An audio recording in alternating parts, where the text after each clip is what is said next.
Welcome students. I am Mrs. Patil Yasadi from AGM College Karad, subject English. Students, in the last lecture we have started our unit number 2.5, nose versus eyes. In the last lecture we have studied icebreakers, information about the poet and all the difficult words. Today we are going to learn central idea of the poem. Now I will read the first stanza.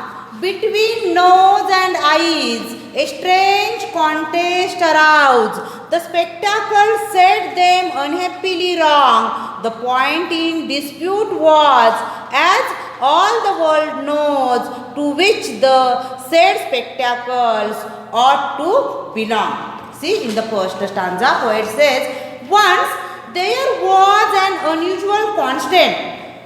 The contest was between the eyes and the nose. There was disagreement as to whom the spectacles belong. एकदा डोळे आणि नाक यांच्यात एक विलक्षण वाद झाला, चढाओढ झाली आणि त्या वादाचा मतभेदाचा विषय काय होता तर हा चष्मा कोणाच्या मालकीचा आहे. Now I will read the second stanza. Listen carefully. So, tongue was the lawyer and argued the cause with great deal of skill and a wig full of learning, while cheap baron air sat to balance the laws, so famed for his talent in nicely discerning. See, the tongue argued the case skillfully, while the air listened as the judge. You know, there is a dispute about what was the topic of dispute, to which this spectacle, to whom the spectacle belongs. The tongue argued the case skillfully, while the air listened as the judge. आता या वादामध्ये वकील या नात्यानं जिभेनं कुशलतेनं आणि अभ्यासपूर्ण पद्धतीनं हा खटला चालवला आणि समतोल न्याय आणि विवेकी निर्णयक्षम प्रदर्शन करत कानानं न्यायाधीशाची भूमिका बजावली. तुमच्या लक्षात आलं असेल की ह्या डिस्प्यूटमध्ये, ह्या वादामध्ये वकिलाची भूमिका जिभेनं केली आणि न्यायाधीशाची भूमिका ही कानानं केलेली होती. See third stanza. In behalf of the nose, it will quickly appear, and your lordship, he said, will undoubtedly find that the nose had spectacles always in wear, which amounts to possession, time out of mind. Displaying the spectacles to the court, the lawyer, the tongue, claimed that it has a bridge between the two lenses to sit on the nose. आता जिभेनं काय युक्तिवाद केला की अनंत काळापासून नाकच कायम चष्मा घालत आहे. कोर्टाला असा चष्मा दाखवत त्यांनी असा दावा केला की दोन्ही भिंगांच्या मध्ये जो जोड आहे तो केवळ आणि केवळ नाकावर बसण्यासाठी केलेला आहे, त्यामुळे चष्मा हा नाक याच्या मालकीचा आहे. See, next stanza. Then holding the spectacles up to the court, your lordship observes they are made with a straddle as wide as the reach of the nose is, in short, designed to sit close to it, just like a saddle. आणि displaying the spectacles to the court, the lawyer claimed that, lawyer claimed the bridge is between two lenses and to sit on the nose, and the size was exactly of the nose, and if the face did not possess a nose, where would the spectacle he asked. त्याचा आकार ही त्या चष्म्याचा कसा आहे, बरोबर नाकाच्या उंचवट्याच्या रुंदीचा आहे. जर चेहऱ्यावर नाक नसतं तर चष्मा कुणी घातला असता, असा युक्तिवाद वकिलांनी केला. सी next. Again would your lordship a moment suppose it is a case that has happened and maybe again that the physics and countenance had not a nose.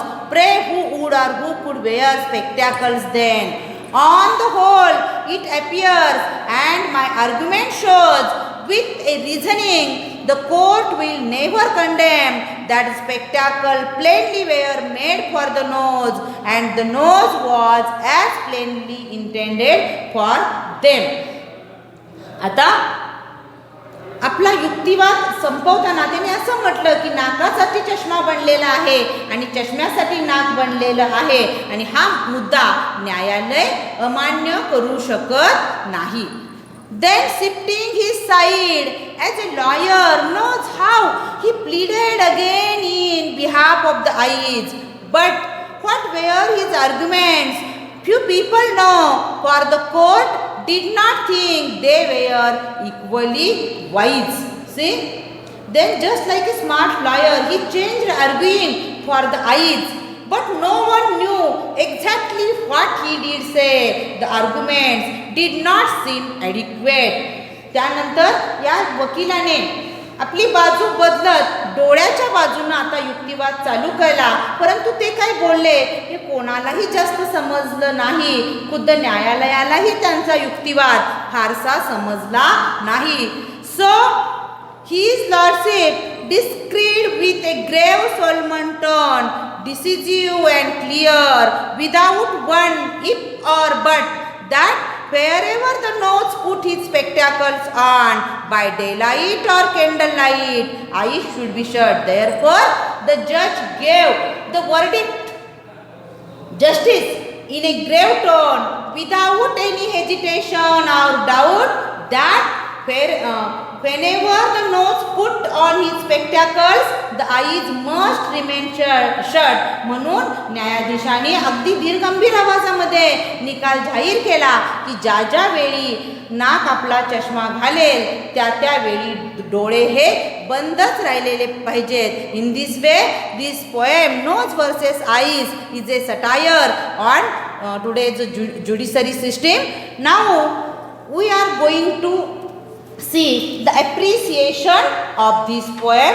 You know, before writing the appreciation of the poem, you must know marking scheme for the appreciation. You know, 2 marks are for appropriateness of theme and language features.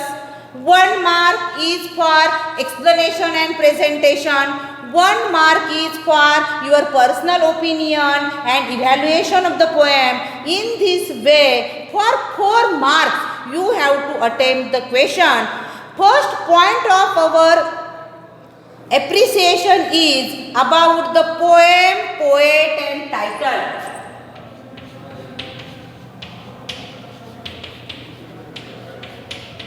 About the poem, poet and title.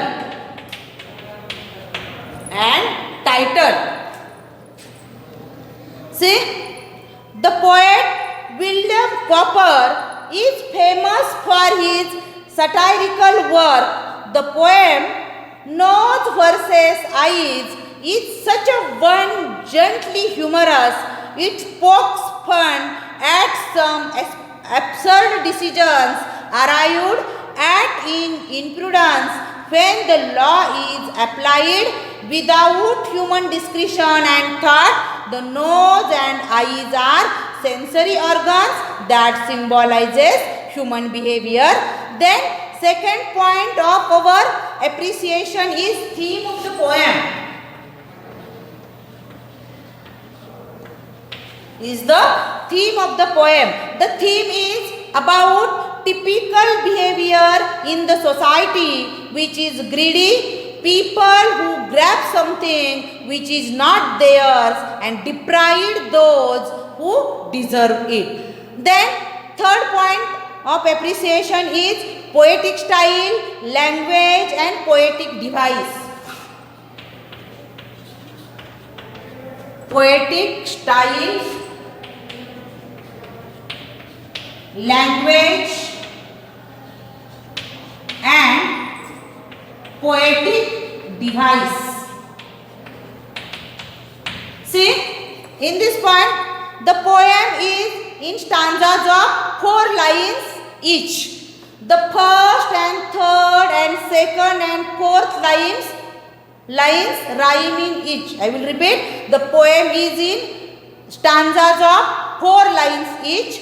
The first and third and the second and fourth lines rhyme in each. The sensory organs are personified. The eyes and nose are the parties fighting case, claiming ownership of the spectacles. The tongue is the lawyer, the ear is the separant, the judge.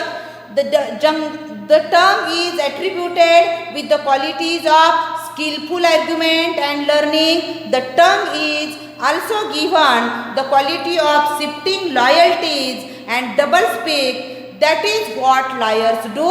The air is spoken of as a living good judgment. The poem has many words and phrases related to the legal field. Your lordship is how the tongue addresses the air. Discreet, pleaded, arguments are the few words used in the court. Then fourth point is spatial features. Spatial features. The poem is unique in that it is a gentle criticism of a judicial system.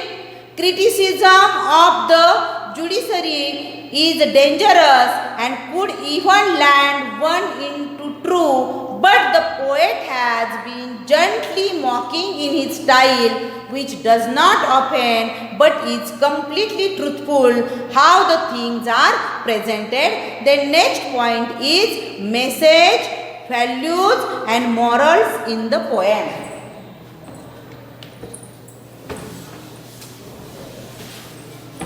Our fifth point is message, values, morals in the poem. See, in this point you can write the message the poem sends out is that the judge's verdict should also keep in mind the human values are not just arrived at decisions based purely on law books. And our last point is your opinion about the poem. Your opinion about the poem. Opinion about the poem. In this last point you can write the poem reminds one of the hypocrisy and greed in people to grab what is not theirs.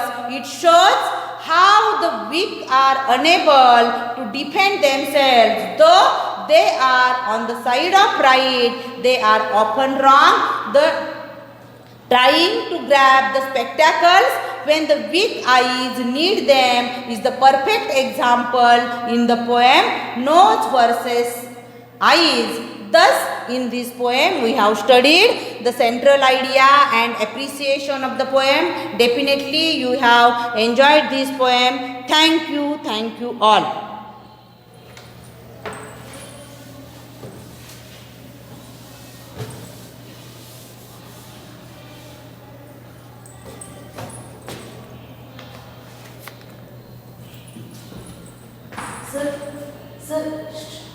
Sir, कसं ना sir बंद नाही